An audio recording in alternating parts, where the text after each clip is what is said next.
Olá, muito boa noite. Hoje, mais uma vez, aqui e em casa e com os seus filhos, temos mais um convidado. Hoje é uma pessoa que eu muito estimo, que é o professor Rui Mendes, que foi coordenador do curso da Escola Superior de Educação que eu fiz há 20 anos atrás. É professor na Escola Superior de Educação de Coimbra, é coordenador do mestrado de desenvolvimento da criança, também é investigador no laboratório Robocorp e é coordenador do Estudo Portugal a Brincar, que foi feito em 2018. Professor, muito boa noite.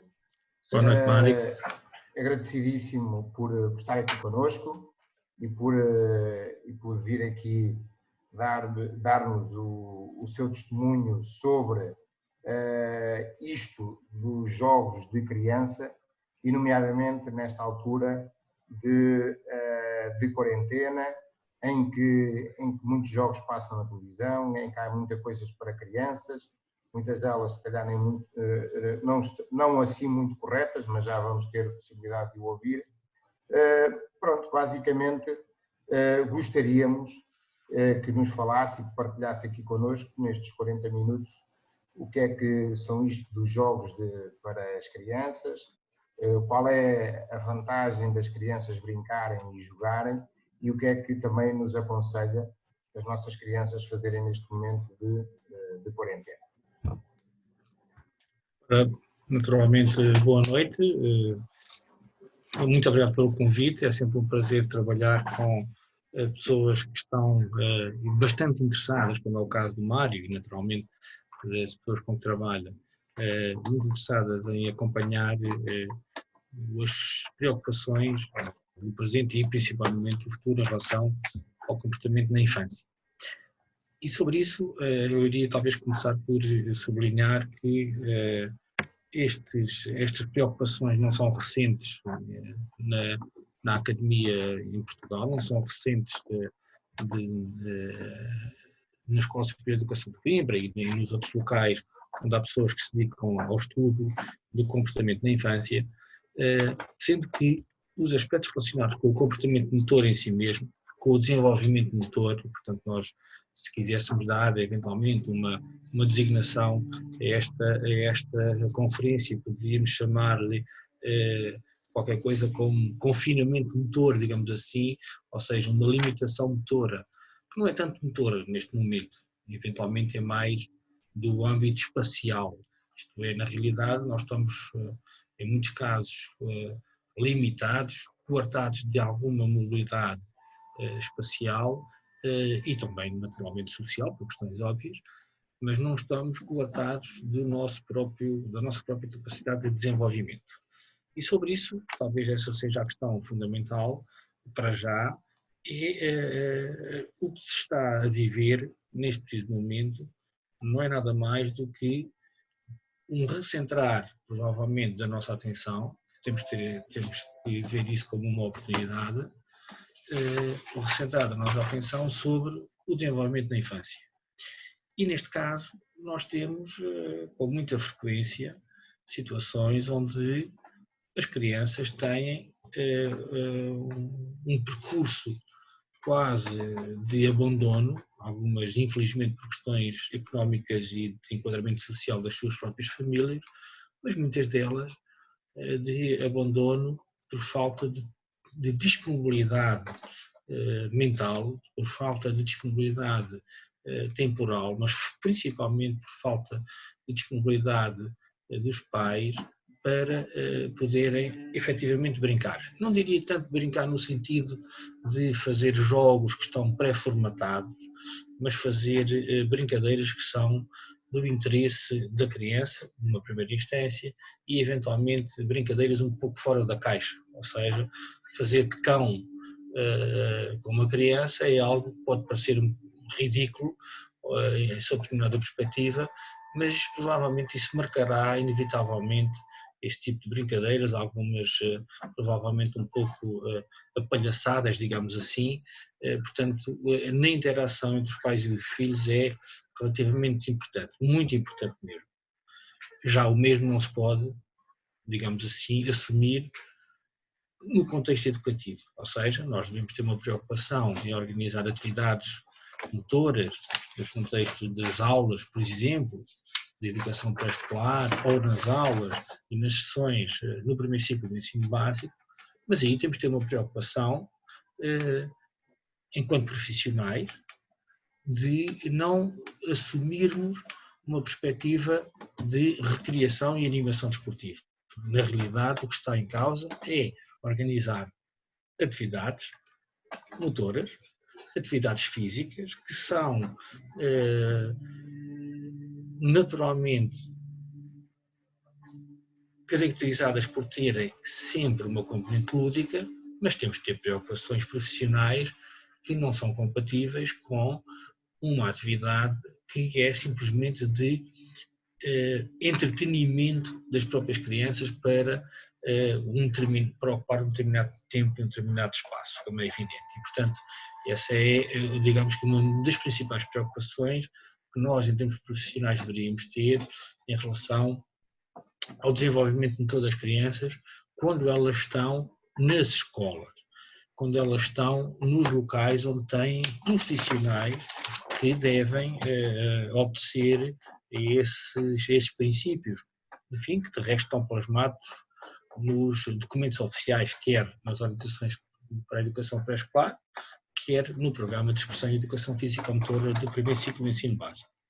Aliás, sob determinada perspectiva, eu considero que podemos, infelizmente, neste contexto, vir a ter um fenómeno relativamente interessante, que é, pela primeira vez, enfim, estamos apenas dependentes da qualidade do produto que é produzido pelas nossas entidades oficiais,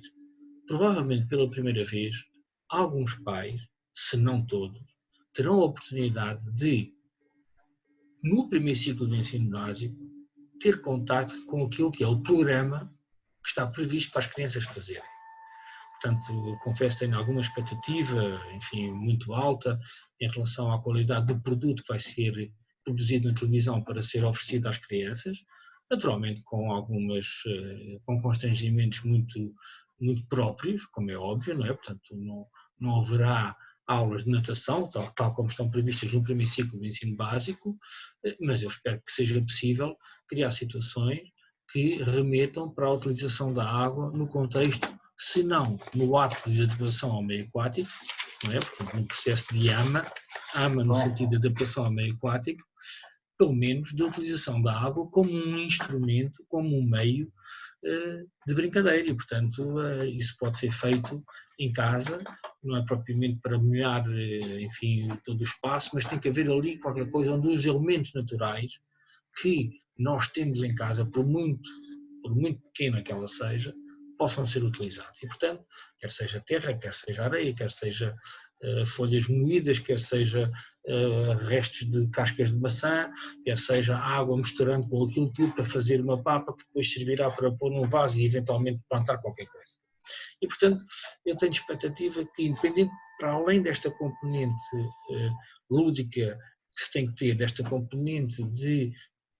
pôr as crianças a ter contacto com aquilo que, de alguma forma, hoje em dia é uma grande preocupação, mas que muitas vezes não acontece, ou seja, em ambiente natural, em contacto com elementos que são vitais para a nossa própria vida, que seja possível, neste caso, também termos aqui uma oportunidade,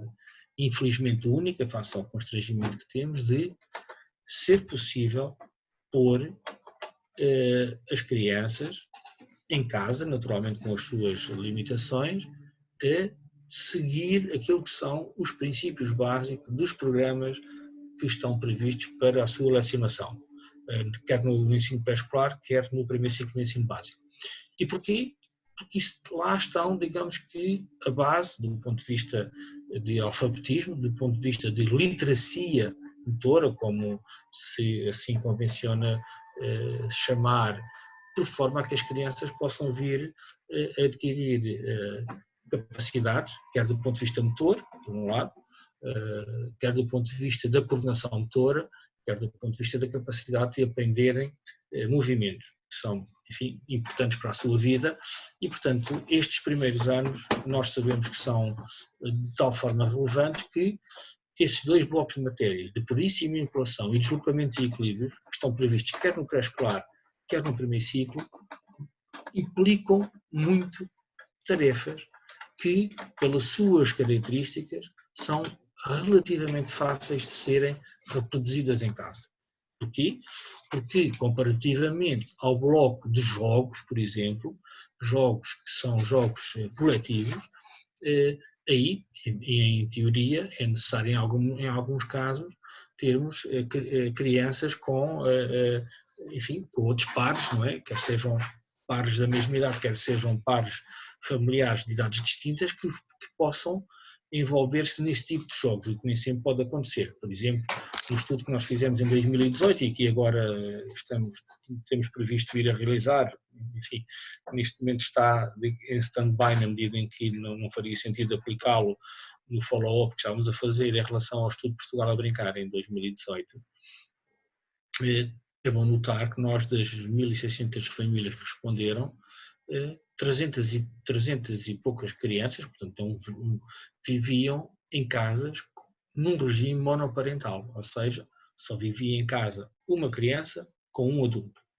com mais ninguém. E, portanto, o que é algo que é uma realidade assustadora, para já, mais assustadora, por exemplo, nesta circunstância, sabendo que, se eventualmente esse pai ou essa mãe tiverem dela trabalho, provavelmente o tipo de disponibilidade que tem para enquadrar a criança, quer no contexto de brincadeira, quer no contexto escolar, é bastante reduzido. Ainda mais com o facto de existir uma pressão social, de existir uma pressão, digamos assim, psicológica,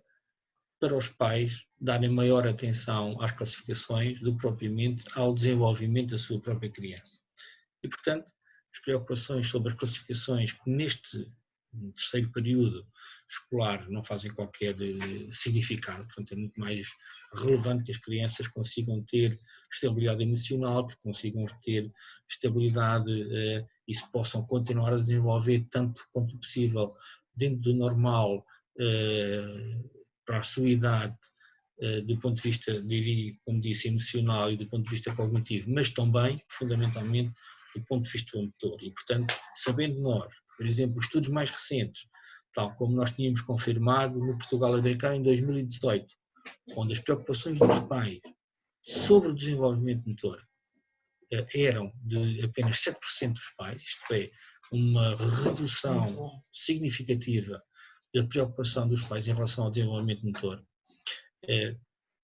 E, portanto, é a realidade, não vale a pena criticar os pais por isso, como é óbvio, portanto, há outro tipo de preocupações que à data lhes davam particular atenção, mas é bom perceber uma coisa relativamente interessante, que no contexto do confinamento social a que estamos submetidos, uma das áreas que ficou salvaguardada foi o facto das pessoas poderem sair para fazerem atividade física, para fazerem atividade motora, nomeadamente com crianças. E, portanto, nesse sentido, nós temos agora aquilo que as políticas públicas nunca conseguiram impor até à data. Ruas vazias, com poucos carros, portanto, temos espaços que as pessoas vão explorando à volta da casa com outro tipo de disponibilidade que até à data não tinham, neste caso, por criatividade e por limitação temporal e espacial, mas que são de facto, enfim, sinais de que na vizinhança, dentro da casa, nos espaços exteriores da própria casa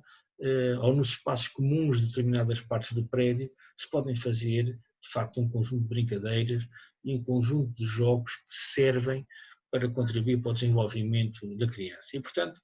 eu diria que nesta situação de confinamento motor, nós devemos manter uma linha muito vocacionada para o convidamento motor, ou seja, para o desenvolvimento, para o convidamento motor, se quisermos, isto é, para o desenvolvimento das crianças do ponto de vista motor, mesmo em circunstâncias desta natureza. Professor, É claro, uma coisa. sim, O que é que os pais, isto é assim, o professor falou aqui de um aspecto muito importante, que no estudo que fizeram, só 8% dos pais é que achou que a atividade motora era importante, não é? sim. E o que é que, pronto, na análise que fizeram, o que é que leva a crer que só 8% é que veem algo que é extraordinariamente importante, no meu ponto de vista, e no seu ponto de vista também, não é? Porque faz parte da essência do ser humano o seu desenvolvimento motor. Porque é que só 8% das pessoas é que veem que isso é de máxima importância para o seu filho? E como é que nós Bom, podemos alterar este tipo de paradigma? bom, sim, a questão que foi feita do ponto de vista metodológico foi uma questão que se perguntava aos pais qual era a importância de brincar para eles, ou seja, qual era o visionamento. E, portanto, os pais tinham várias opções e, portanto, podiam optar por dizer que era relevante para o desenvolvimento efetivo e emocional. Foi a primeira resposta, ou seja, o brincar serviu fundamentalmente, ou servia à data fundamentalmente para, neste caso, para mais de 30% das respostas eram dadas precisamente para os aspectos centralizados no desenvolvimento efetivo e emocional. E, portanto, e depois outras, enfim, uma porcentagem à volta de 20% para aspectos associados à criatividade, um valor mais baixo de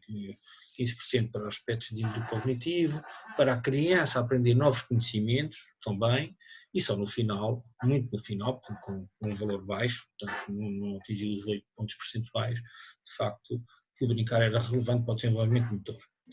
É evidente que o brincar não é um pressuposto básico do desenvolvimento motor em si mesmo. Portanto, tem outro que tem um conjunto, até porque o próprio estudo sobre o brincar começa com, e sobre o jogo em si mesmo, não é? Portanto, veja-se, enfim, aquilo que nós relacionamos, por exemplo, no mestrado de jogo e necessidade na infância. Temos precisamente uma unidade curricular que se centraliza sobre os aspectos conceptuais do jogo, que vêm de um conjunto de enquadramentos teóricos que não são exclusivamente centralizados sobre a componente morfológica, sobre a componente física, mas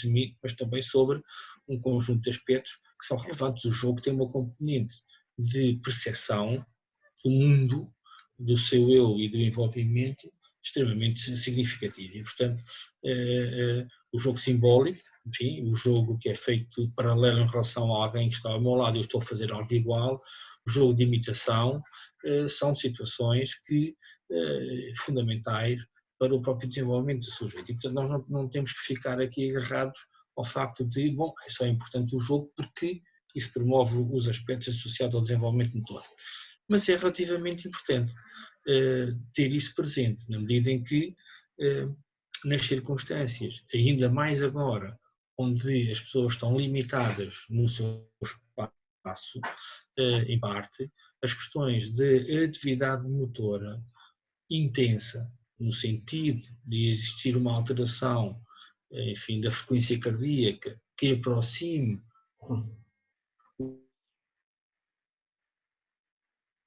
que as crianças devem ter desde cedo, tal como os adultos, embora em tempos diferentes, ou seja, com uma duração menor, e que são recomendações, enfim, não são recomendações novas, não são recomendações de agora, são recomendações da Organização Mundial de Saúde, são recomendações da nossa Direção-Geral de Saúde há vários anos e, portanto, que as pessoas, enfim, agora provavelmente vão conhecer precisamente porque elas são sistematicamente repetidas como relevantes. E, portanto, o que eu acho é que os aspectos do desenvolvimento do brincar em si mesmo e do jogo devem naturalmente atender a este tipo de preocupações, isto é, de levar as crianças para o imaginário e de as conduzir para um contexto onde o risco é perfeitamente normal e pode ser, enfim, gerido com os seus medos e com as suas ansiedades, mas é isso que é relevante para o seu próprio desenvolvimento, mas não esquecer que a sessão deve ter uma componente de exercitação e de experiências motoras que contribuem para um verdadeiro abecedário daquilo que elas, e para uma verdadeira alfabetização daquilo que é a capacidade do sujeito fazer movimentos relativamente dispersos, portanto distintos uns dos outros, embora similares, eventualmente na sua base de controlo e aprendizagem, digamos assim. E, portanto, eu acho que esse contexto é extremamente relevante. E, portanto, eu diria que estamos numa fase onde, pelo menos em determinadas idades, os contos, a utilização dos textos, dos quadros, dos poemas, enfim, de outras manifestações de arte podem ser, da própria música, naturalmente, podem ser utilizados e devem ser, tal como já o devem ser no contexto das aulas, e como muitos professores o fazem de forma extraordinária, ser utilizados para promover atividades que estão em casas. É curioso verificar, numa análise muito rápida que temos feito nas últimas semanas, que algumas das propostas que aparecem nos locais oficiais em Portugal para as crianças fazerem são propostas, embora nem sempre enaltecidas como tal, mas são propostas centralizadas em habilidades motoras fundamentais, quer locomotoras, quer manipulativas, por um lado, e por outro lado, em adaptações de jogos que envolvem, digamos que a realização de determinado tipo de movimentos que são característicos desta idade, o que é uma coisa, enfim, relevante, portanto significa que as pessoas reconhecem, se não de forma consciente, pelo menos de forma inconsciente, um conjunto de aspectos que as crianças, do ponto de vista motor, fazem. E, portanto, que isso é relevante naturalmente para o seu próprio desenvolvimento.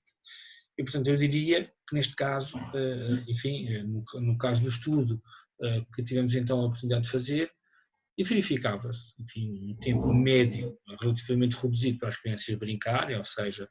de facto,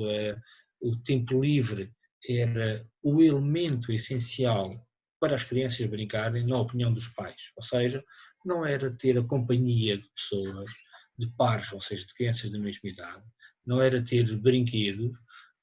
era fundamentalmente, portanto, foi um valor muito significativo. Qual era o elemento essencial para brincar? Era a questão do tempo livre. E neste momento, nós não temos bem a certeza se as crianças têm mais tempo livre do que tinham quando andavam na escola. Ou seja, Porquê? Porque eu acho que há uma certa esquizofrenia do ponto de vista de tarefas que estão a ser colocadas às crianças. Ou seja, nós partimos do princípio de que o facto da criança não se deslocar à escola e de lhe enviarmos uma série de fichas e uma série de exercícios e uma série de desafios e trabalhos, portanto, estamos a tentar compensar a nossa ausência, em parte, com tarefas dessa natureza. E isso é um pouco complicado. Porquê? Porque a angústia e a dificuldade de algumas crianças, umas mais do que outras, naturalmente,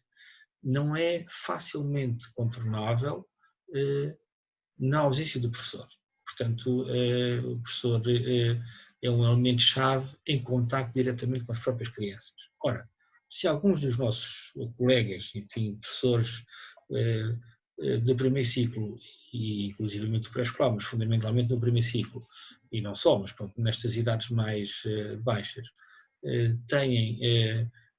tal como acontece no ensino superior e tal como acontece no ensino secundário,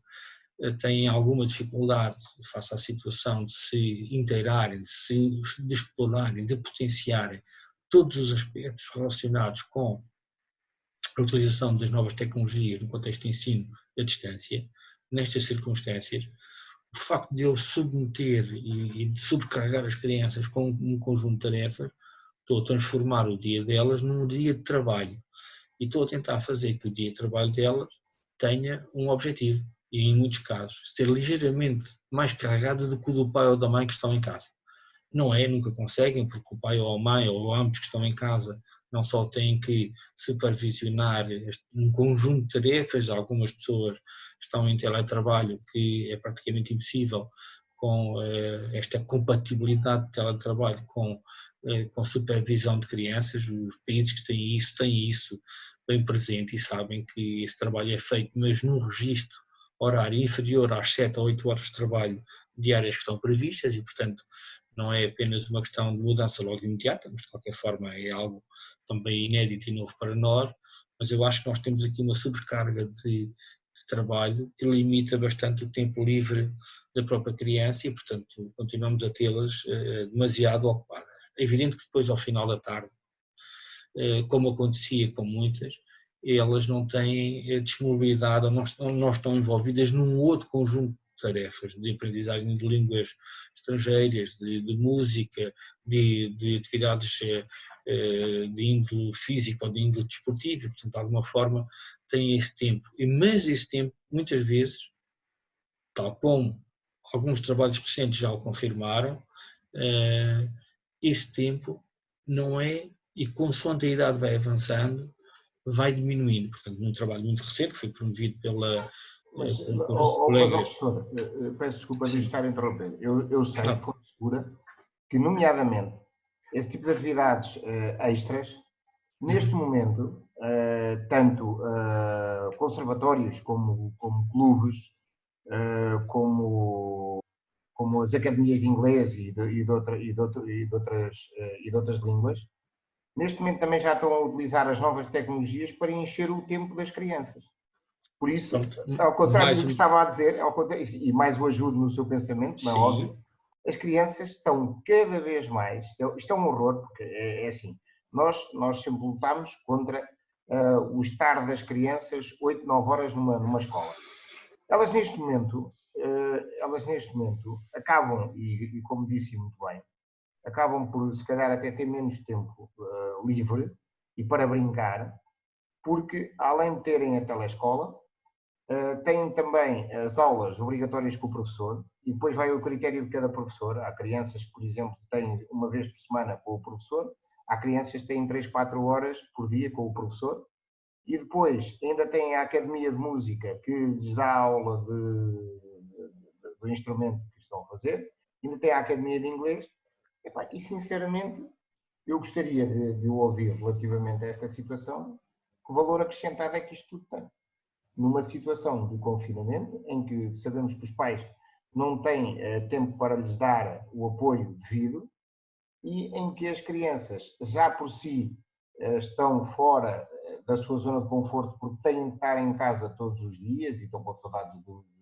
dos amigos e têm muito menos mobilidade do que tinham, e neste momento estarem confinadas e com este tipo de trabalho todo, que valor acrescentado é que isto traz? Não traz valor nenhum, na medida em que o que nós estamos a referir-nos é basicamente a trabalho infantil, na minha opinião, ou seja, é um registro de sobreposição de tarefas, de uma avalanche de informação a ser trabalhada, sem enquadramento direto em termos imediatos, ou seja, é sempre preciso ligar uma máquina, é sempre necessário ligar uma determinada um tablet, enfim, um computador, seja o que for, para interagir com alguém no sentido de verificar se aquela tarefa foi feita, se não foi, se está correta, se não está, e, portanto, nós aumentamos efetivamente, e temos aqui um pressuposto que não é verdadeiramente correto. O ensino à distância, ou seja, sem estar na presença de, normalmente caracteriza-se por ter uma duração ligeiramente inferior àquela que é, muitas vezes, o ensino em direto, em contacto com. E o que está, em muitos casos, a acontecer é as pessoas tentarem reproduzir, naturalmente que o fazem com voluntarismo, naturalmente que o fazem com melhor intenção, com a perspectiva de que estão efetivamente a contribuir para fazer o seu melhor, portanto não é isso que está aqui em causa, mas de facto isso terá consequências, na minha opinião, devastadoras do ponto de vista do desenvolvimento da criança, não só do ponto de vista do desenvolvimento motor, mas também e fundamentalmente no contexto, no que concerne ao seu desenvolvimento emocional e social. E sabendo nós que esse aspecto por exemplo, da interação social são muito significativos e muito desenvolvidos no contexto da convivência entre as crianças, enfim, no seu ambiente escolar, nos seus tempos livres, por muito reduzidos que sejam, se nesta circunstância as crianças se levantam e ficam de facto muito sobrecarregadas com tarefas durante o dia todo e não têm contacto com outras crianças da mesma idade, a não ser que tenham a felicidade de viver numa família com vários irmãos, independentemente da idade, mas também sabemos que a maior parte das famílias em Portugal, pelo menos neste trabalho que fizemos, não havia, menos de 50% das crianças viviam com outros irmãos, portanto, ou seja, a maioria delas vivem sozinhas, com adultos, portanto, sem crianças da mesma idade, partindo do pressuposto que neste momento estão nessa circunstância, portanto, significa que todos os aspectos do seu desenvolvimento estão feridos de forma significativa se não tivermos esse cuidado. Se esse cuidado não remeter para, principalmente, repito, no caso de crianças com a idade mais baixa, diria primeiro ciclo e educação pré-escolar, isso é vital. E isso implica disponibilidade mental, como disse, disponibilidade temporal e uma capacidade de sair fora da caixa, ou seja, de ver as coisas ao nível da criança. Ou seja, de ver o sofá não para sentar, mas para subir e para saltar, ou seja, como enfim, um instrumento, enfim, utilizando uma expressão clássica, como a affordance, para que aquilo me proporcione uma ação motora ou outra qualquer, mas neste caso as nossas preocupações incidem fundamentalmente sobre isso, portanto, para essa questão. É claro que as pessoas fazem todo o seu melhor, não está em causa. Eu tive a oportunidade de ver no site do Conselho Nacional das Associações de Profissionais de Educação Física um conjunto de colegas e de pessoas que disponibilizam informação, mas essa informação, em alguns casos, tem alguns problemas, na minha opinião. Algumas refletem algo assustador na nossa sociedade. Uma das propostas, extraordinária, era ensinar as crianças a pedalar. Isto é, aparentemente, o colega que o fez, e notem, está muito bem feito, não está isso em causa, é um vídeo amador, mas mostra o quanto é preocupante, no fundo, só, eventualmente neste momento, alguns pais descerem à garagem ou subirem, enfim, ao sótão para tirarem a bicicleta e, eventualmente, na sala ou no espaço comum do prédio, poderem, enfim, ou na rua, se tal for viável, disponibilizarem tempo para ensinarem a criança a pedalar. E a questão é saber se têm mais tempo agora ou se têm mais tempo antes, ou se tinham mais tempo antes de começar esta situação de isolamento social. Por um lado. Por outro lado, e condições físicas. Exatamente, também. Exatamente. Por outro lado, há uma questão que também me parece relativamente importante ser sublinhada, que é o facto de nós, em muitos casos, fazermos propostas de atividade física para fazer em casa, de atividade motora para fazer em casa, muito plasmadas na perspectiva de que a pessoa está a replicar, ou que vai replicar, quer seja o pai, quer seja a criança, pai ou mãe, entenda-se, replicarem uma sequência de exercícios que tem uma lógica de militarista, no sentido, não no sentido negativo da palavra, mas no sentido prático, como era lecionada a atividade física há muitos anos atrás. Reprodução daquilo que estão a ver. Exatamente, ora bem, e reprodução muitas vezes com um nível de rendimento relativamente elevado, isto é, seguindo uma estrutura rítmica relativamente rápida, por exemplo, ou seguindo um número de execuções relativamente elevado. Pois bem, isso é importante. Em parte isso motiva as pessoas a tentar fazer, e elas vão tentar reproduzir durante 1, 2, 3 vezes. Mas isso serve no máximo para 30% da população portuguesa. Porquê? Porque 30% dos pais, 30% da população adulta, efetivamente não faz atividade física e, portanto, todas as soluções que sejam colocar essas pessoas a tentar fazer atividade física a um determinado ritmo, encaixam eventualmente para aquelas que já se treinavam antes desta situação, que já tinham esse hábito, não o tendo agora, e tentar levar as pessoas a isso provavelmente conduz a uma situação de que no dia seguinte o indivíduo não, enfim, terá alguns constrangimentos do ponto de vista motor, eventualmente algumas dores musculares, ou eventualmente um problema de outra natureza, e portanto para. E portanto, ao parar, acaba por entrar num ritmo caótico de executa rápido e bem e com muita intensidade, e depois está uma semana sem fazer, e isso não é a melhor solução para criar hábitos que conduzam a um estilo de vida mais ativo, que é o da atividade motora constante, enfim, no dia a dia, naturalmente, sem ter uma preocupação de rendimento, mas fundamentalmente tendo uma preocupação lúdica, característica daquilo que é as atividades que as crianças normalmente fazem nesta idade. Professor, pegando nisso, acho que não faria muito mais sentido,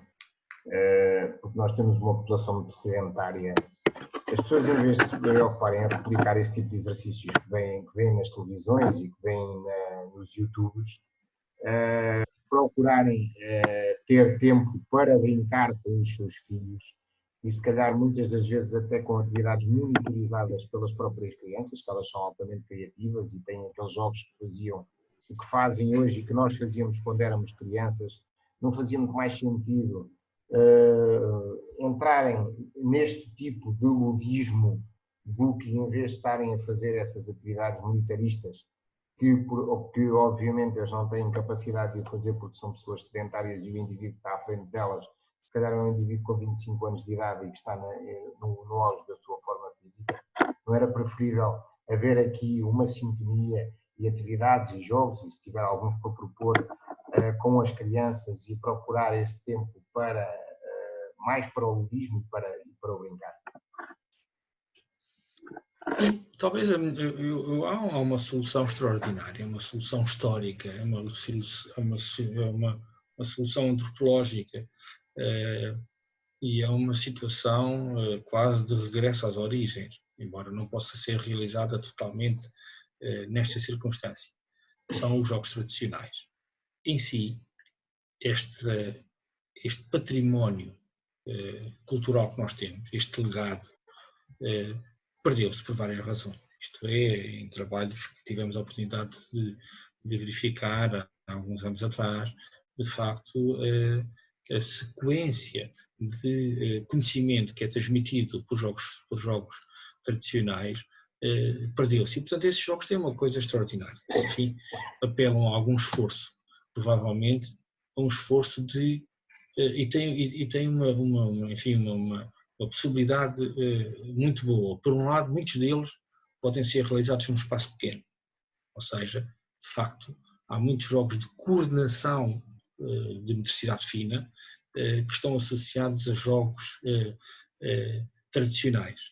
não apenas do ponto de vista motor, mas que eventualmente envolvam outro tipo de envolvimentos, ou seja, e que as crianças fazem, ou seja, fazer um jogo do soco, bate, vira, é um jogo, ou o jogo da sardinha, por exemplo, não é? Portanto, envolvendo as mãos, são jogos de coordenação motora, são jogos de rapidez, de tempo de reação, de ativação e, portanto, de tentar encontrar estratégias para ter melhor resultado e que não implicam um espaço extraordinário. Portanto, o que pode eventualmente implicar é um esforço por parte dos pais em tentar lembrar-se, em tentar contactar eventualmente outra faixa etária, eventualmente os avós, sobre os jogos que faziam. Claro que agora não se pode juntar a família, muito menos nesta circunstância, mas pode-se pedir aos avós que possam relembrar alguns dos jogos e como é que se faziam. E este tipo de interação intergeracional é extraordinário. Por um lado, não só não resolve, mas ajuda que as pessoas da família de idade que não estão em contato com as crianças se sintam relevantes no processo de ensino das próprias crianças, como por outro lado é uma forma de interação entre todos e, portanto, todos estes jogos podem ser feitos com muita facilidade e há jogos desta natureza que têm uma capacidade de execução relativamente elevada. O jogo, por exemplo, da macaca é um jogo que implica percepção do ponto de vista do lançamento e precisão, como é evidente, pode ser feito em casa, sem problemas de maior. Numa sala, por exemplo. Podem, numa sala, sem qualquer problema, e não é fácil de fazer para determinados pais. Porquê? Porque implicam, de facto, uma execução relativamente exigente do ponto de vista da coordenação e, em parte, da condição física, e, portanto, eu diria que esta solução,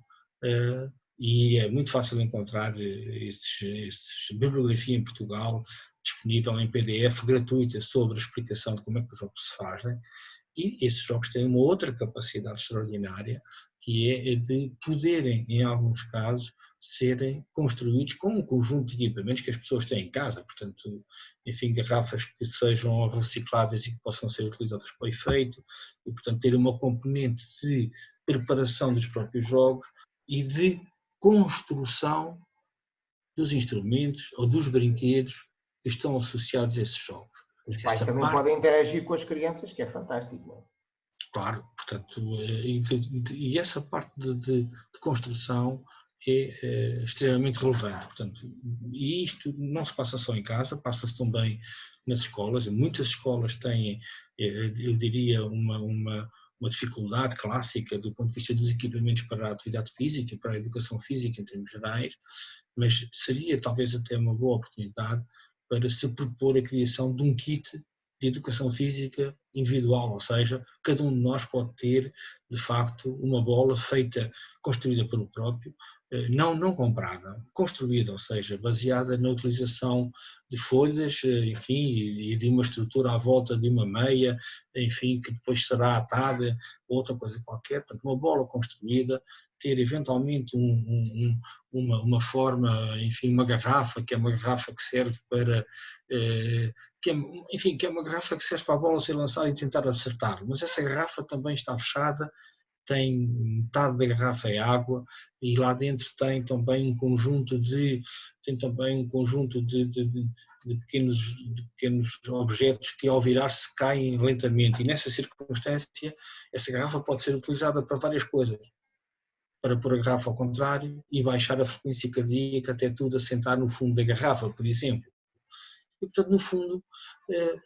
trata-se de criar condições para que a criança se sinta e se volte para dentro do seu próprio corpo, no sentido, enfim, imaginário da palavra, mas que seja levar a criança a conhecer-se a si própria e também os próprios pais, não é? Portanto, aqui sempre, ou os cuidadores que estão com eles, portanto, e esse conhecimento é algo que nem sempre é possível fazer num contexto de vida um pouco mais agitado, digamos assim, que temos habitualmente e que agora continua a ser bastante agitado, embora sem movimentações. Portanto, eu diria que há mais uma agitação emocional do que propriamente uma agitação física no sentido das pessoas deslocarem, e essa é, na minha opinião, bastante preocupante, porque terá consequências muito significativas, e nós sabemos que essas consequências se expressam nos níveis de doenças que agora, enfim, passaram a ter uma importância menor, digamos assim, face à situação em que vivemos, mas que são as doenças do futuro, que são do foro mental e que são do foro da demência. E isso resolve-se sempre, na maior parte dos casos, ou atenua-se, ou pelo menos tenta-se que a expressão do problema não seja tão elevada, sempre recorrendo ao mesmo antídoto que agora se sugere. Faça atividade motora, faça atividade física, acompanhado ou sozinho, mas não o deixe de fazer. Porquê? Porque isso é relevante para a sua própria sobrevivência e, portanto, é um princípio de qualquer animal. Portanto, e neste caso, nós temos essa necessidade de sobrevivência, não de nos deslocar para matar alguma coisa para comer, mas temos necessidade de o fazer por uma questão de saúde, porque se temos o nosso sistema de saúde pressionado nesta circunstância, ele não deixará de estar pressionado nos próximos anos por outro tipo de problemas cardiovasculares ou outros que sejam e que caracterizam, enfim, aquilo que é o que está confirmado. Quando apenas 12% do tempo das crianças de 8 a 12 anos, neste estudo recente, implicam movimento, implicam brincar, todo o resto do tempo livre é passado a fazer qualquer coisa em que a criança está parada, ou seja, cujo nível de atividade é baixo. Portanto, nesta circunstância, podemos ver que não se alterou significativamente o padrão daquilo que é já esta preocupação constante de tentar que desde cedo seja possível levar as pessoas a terem, as crianças neste caso, a ter um nível de atividade superior àquele que já têm habitualmente. Não é? Muito bem. Professor, tenho agora, para terminarmos, 4 questõezinhas de resposta rápida para lhe colocar. E relativamente a esse estudo que falámos ao longo da nossa conversa, de Portugal a brincar, o que é que mudou de 2018 até agora, no nosso Portugal a brincar? Sim, eu acho que se tem constatado, enfim, desde 2018, enfim, não só desde 2018, mas, enfim, eu diria neste último ano, de forma mais significativa, uma tendência para as pessoas valorizarem um conjunto de aspectos associados ao brincar, enquanto fator de desenvolvimento humano, extremamente importante. Há uma espécie de coligação e de estratégias, enfim, assumidas para que valorizam a importância do próprio brincar, e que agora, curiosamente, podem eventualmente vir a ser reforçados. Não tenho bem a certeza disso, mas o facto é que se todas as propostas que são remetidas do ponto de vista social para o trabalho com crianças e para o facto de estarem em casa faça atividades criativas, faça atividades que impliquem o ato de brincar e de jogar com os seus filhos, ou o ato de jogar e brincar com crianças. Portanto, nessa circunstância, isso pode conduzir-nos a uma maior capacidade de eventualmente potenciar a relevância disto. Pode haver, inclusivamente, alterações que, do ponto de vista social ou do ponto de vista de bairro ou do ponto de vista de rua, possam aparecer, isto é, os aspectos da vizinhança que até à data eram muitas vezes praticamente, enfim, pouco importantes, em muitos casos podem vir a descobrir-se agora de forma mais significativa e as pessoas passarem a interagirem de uma outra forma e principalmente darem mais tempo às próprias crianças para brincar. Não sei se tal irá acontecer, acredito que eventualmente esta mensagem possa eventualmente ter repercussão efetiva nisso, e se espero. Nós estávamos precisamente, à semelhança do que aconteceu em 2018, estávamos precisamente para iniciar o processo de aplicação do estudo de continuidade, portanto, em 2020, precisamente no mês de abril, portanto, e não estamos a fazê-lo, naturalmente, mas eu acredito que, embora iremos começar a fazer um trabalho precisamente sobre esta temática também com crianças, enfim, com o Instituto de Apoio à Criança, com o qual trabalhamos, e, portanto, isso irá sair brevemente, mas de qualquer forma eu acredito que possa haver uma mudança. Se não tivéssemos isto, essa mudança já iria ocorrer. Não sei qual era a expressão, confesso. Acredito que iria haver um incremento do interesse e da relevância do brincar. Acredito que isso poderá ser potenciado face a esta infelicidade que estamos a viver. Não sei bem se isso irá ocorrer e se terá, de facto, as mais-valias que nós temos presentes, porque essas mais-valias desse brincar estão tão bem centralizadas no contexto com as atividades de ar livre, com as atividades de outdoor, com as atividades de contacto com a natureza, enfim, ou seja, e agora o nosso brincar está não só confinado a um determinado espaço, mas está muito centralizado em questões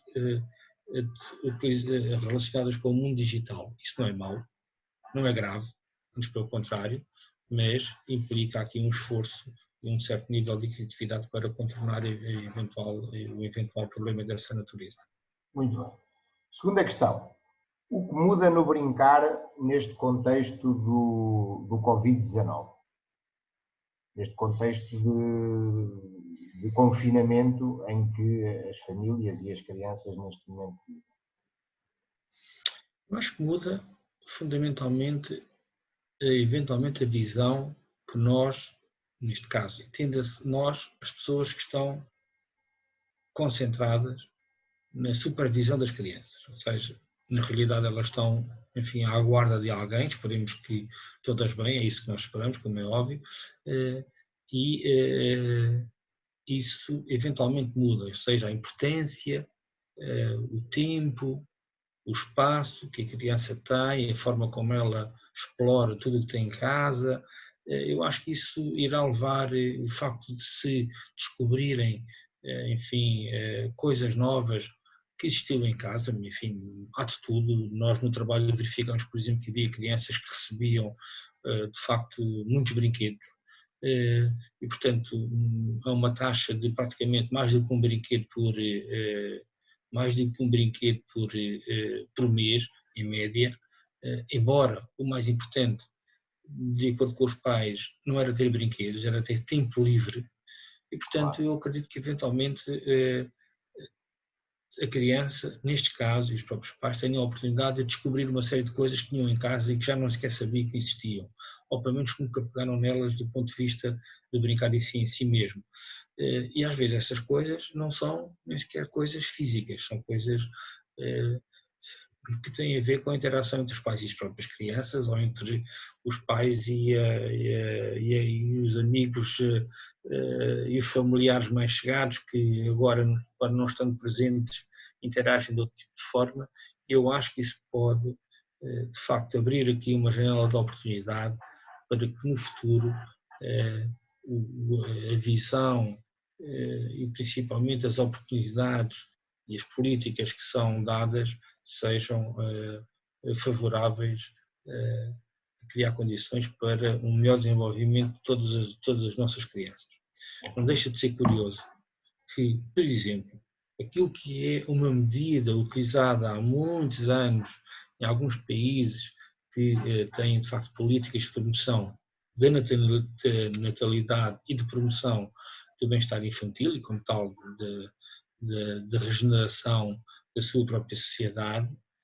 agora eventualmente sejam ponderadas num contexto de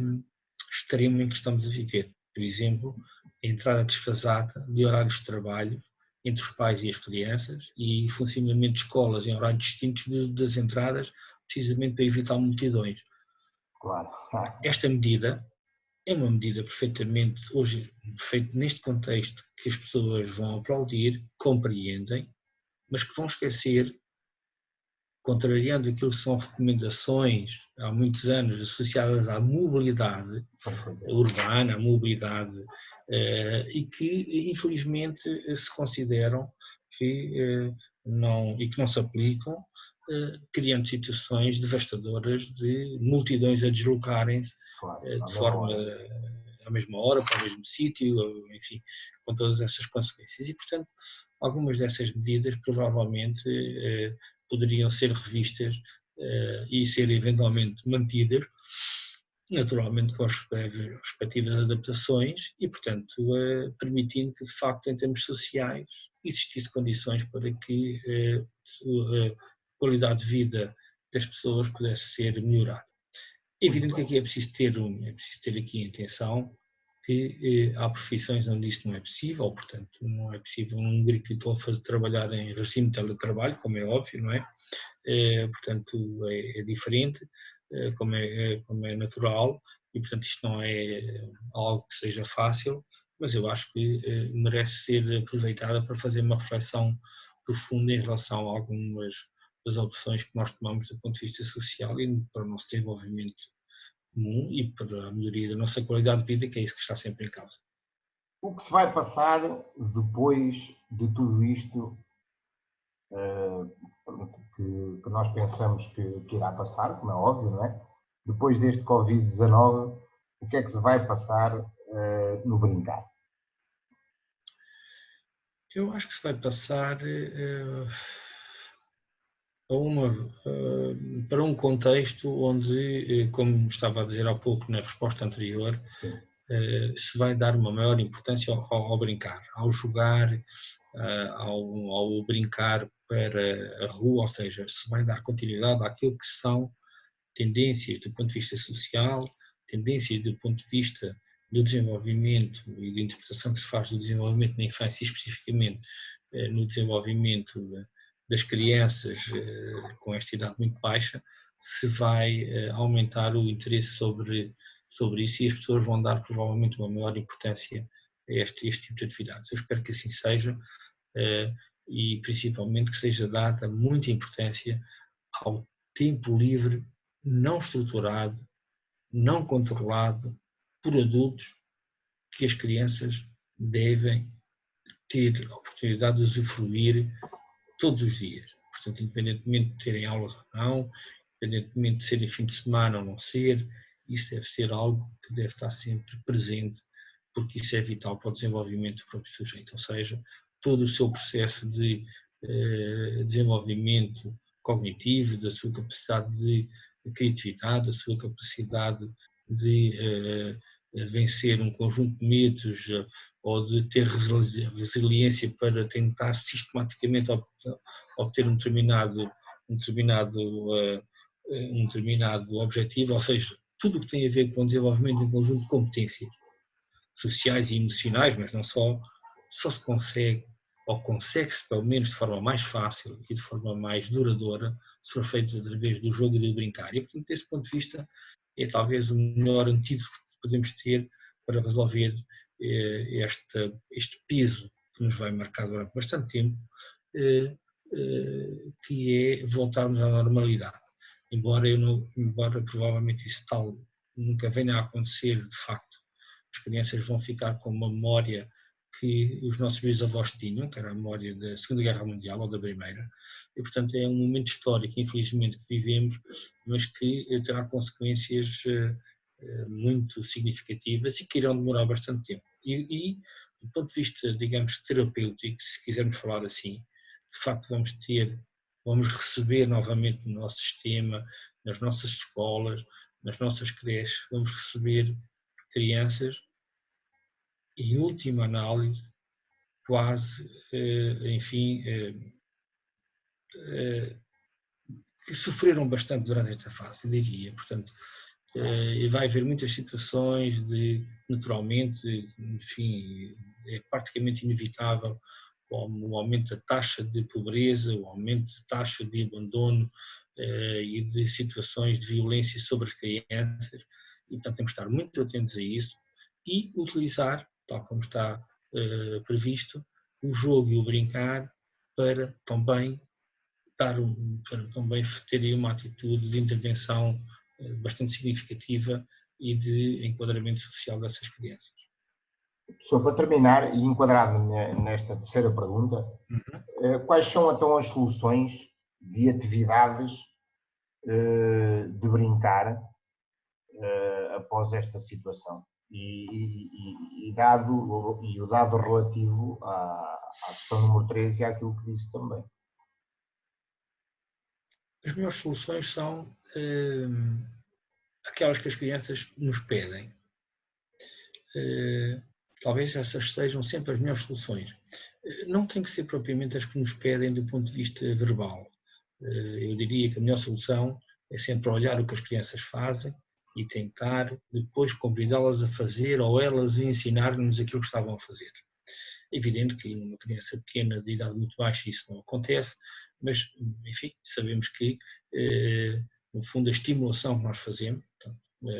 como uma criança consegue, digamos assim, sentar-se e nós podemos ajudá-la, não a sentar-se, mas a tentar desequilibrá-la, ou seja, criar uma condição adversa para ela tentar voltar à posição de se sentar. Isso é vital para o seu próprio desenvolvimento.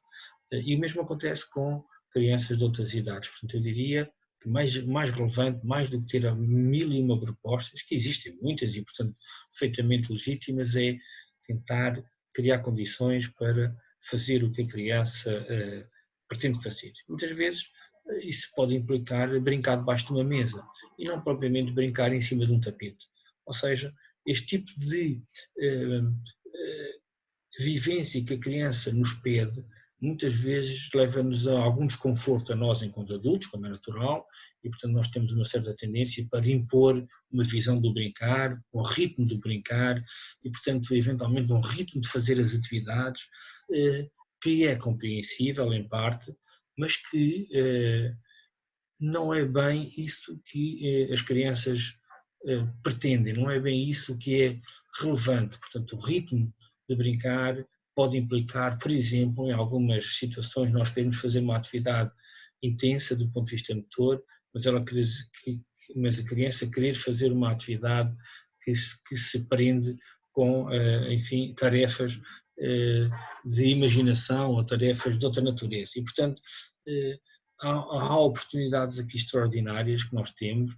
em parte às vezes mais tempo, mas podemos fazer e brincar a coisas que são muito interessantes, como desarrumar qualquer coisa ou deixar que ela seja desarrumada e nesse contexto encontrar uma forma de brincar a arrumar as coisas e voltar a desarrumar tudo. Portanto, este ritmo de organização da casa, da organização do espaço, é vital, porque é esse ritmo que a criança precisa de encontrar para o seu bem-estar em concreto, e é isso que nós devemos fazer. E, portanto, eu diria que uma das coisas mais importantes é dar-lhe tempo livre, tanto quanto possível, e dar-lhe também tempo livre de qualidade, entenda-se, com disponibilidade total da nossa parte para julgar aquilo que a criança pede e aquilo que nós, eventualmente, podemos, de forma diplomática, de forma tal como fazem os professores, e muitos deles, a maioria, ou se não todos, de forma extraordinária, que é perceberem a necessidade das crianças, o ritmo delas e, portanto, criarem situações para se brincar nessa natureza. Eu diria que é como se nós estivéssemos a contribuir para uma política, digamos assim, de investigação, desenvolvimento e inovação ao nível do brincar. Portanto, ou seja, tal como existe uma lógica de empresas ou financiamento para políticas de investigação e desenvolvimento e inovação, aqui também acontece, ou seja, conseguir condições para que o desenvolvimento da criança se realize num contexto de inovação. E esse é um contexto de inovação educativa, mas é também fundamentalmente um contexto de educação cultural, ou seja, nós temos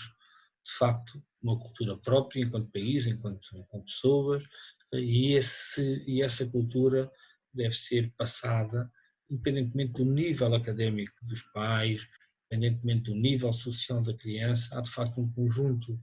de aspectos que eles podem ser passados e, portanto, devem ser criados para que ela tenha a oportunidade de brincar e jogar o mais tempo possível e com a qualidade tanto quanto este momento nos oferece. Professor, terminamos o nosso tempo. Iríamos ficar aqui pela noite dentro a falar, porque isto é um tema que nos apaixona. Mas queria agradecer-lhe, que foi extraordinário, deixou aqui bastantes exemplos, também mostrou o seu ponto de vista relativamente ao brincar antes do Covid, ao brincar neste momento e à esperança de que com esta situação adversa que nós vivemos, que as pessoas também comecem a mudar a mentalidade que têm relativamente ao brincar e às atividades motoras e que, a partir de agora, as coisas sejam diferentes e que as crianças comecem a conquistar mais tempo livre para poderem ser autênticas, não sejam monitorizadas, poderem também explorar a sua criatividade através do ludismo e do brincar. Um forte abraço.